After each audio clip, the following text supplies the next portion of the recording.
Okay, so recently I have had some run-ins with my credit and had issues when we were trying to buy or build a bigger house. And I thought that my credit was exactly where it was supposed to be because we are getting a VA loan, so we needed a 620. And I pulled my credit on freecreditreport.com because you can go on that website, you put in your credit card information, they give you a 7-day free trial. So I pulled it up. And it was so not even close to where I thought it was going to be. I was expecting a 630-ish. We've had credit issues in the past. When my husband became disabled, we went from $4,000 to nothing literally overnight. So we went and pulled the credit on this freecreditreport.com. It came back a 573 for Experian, and I almost had a freaking heart attack. And I started looking through my credit report, and I found all these different collections accounts and like 30-day lates and things like that or whatever that were on there, as well as things that were hurting me that I didn't even know were hurting me. Now, I don't do this for a living. All I know is what I did and how it helped me. So let me give you a little bit of information. First thing that you have to do if you want to get some of these collections accounts is either pay them off, but you need to require that they delete the account. Here's the problem with getting a paid in full on an account. If it's an old account, say 12 plus, 24 plus months old, and you owed the money way back then and it hasn't been updated since then, but it's still hurting your credit because it's there, if you go and you pay it and then you get the paid in full, it's like rattling the bee's nest. It's going to come back up on your credit and be like a whole new bad hit. That's like one of the worst things you can do with an old collections account. You might as well have just left it alone. Secondly, don't ever admit the debt is yours. Just kind of say, yeah, well, I don't really believe that this is my debt, but I am willing to pay it as long as you will completely delete it off of my account.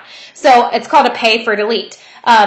Now, I did have a company that offered me a pay for delete, and then they told me that if I had to call back with the money, if I didn't have it right then to give them, that they were not going to accept it. Well, lo and behold, that's exactly what happened, and I called them back, and they told me that they were not going to do the pay for delete. So basically what I did was I called back a third time, I asked for a supervisor, and when I got the supervisor on the phone, the first thing that I said was, do you offer a pay for delete? Well, she says to me, well, what do you mean by that? And I said, well, I can pay you and you guys take it off my credit report. And she said, well, we could probably do that. Let me see your account information. What's your social? So I gave her my social security number. She pulled it up.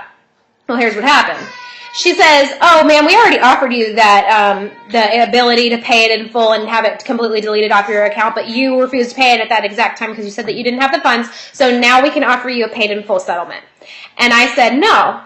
I said, because I've done my research and I called the state attorney general, and according to the FDPCA guidelines, who is the person or the company that actually gives them their license to be a collection agency or whatever, as far as I'm concerned, I said, and according to the FDPCA guidelines, you guys are in violation because you are not allowed to offer a pay for delete. I was like, that's completely out of the guidelines. You guys can get your collection agency license revoked.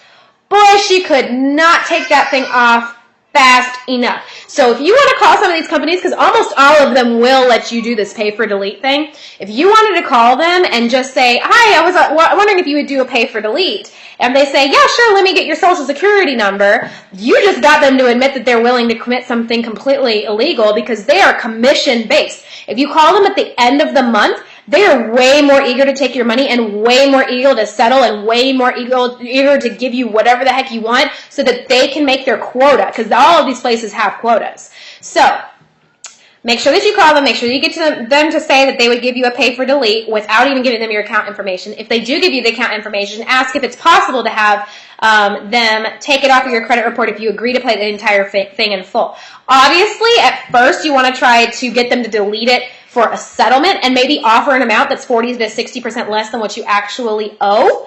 But if that doesn't work out, then shoot, pay the whole thing in full. Yeah, it might cost you $1,000 or $1,800, but it's also going to gain you a ton of points on your credit report, and it's going to save you a lot of money when it comes to financing whatever it is that you want to get, a house, a car, blah, blah, blah. So I successfully got 4 out of 5 collections accounts removed off of my account in the last 4 days because of this, and I got 1 out of 1 removed off of my husband's.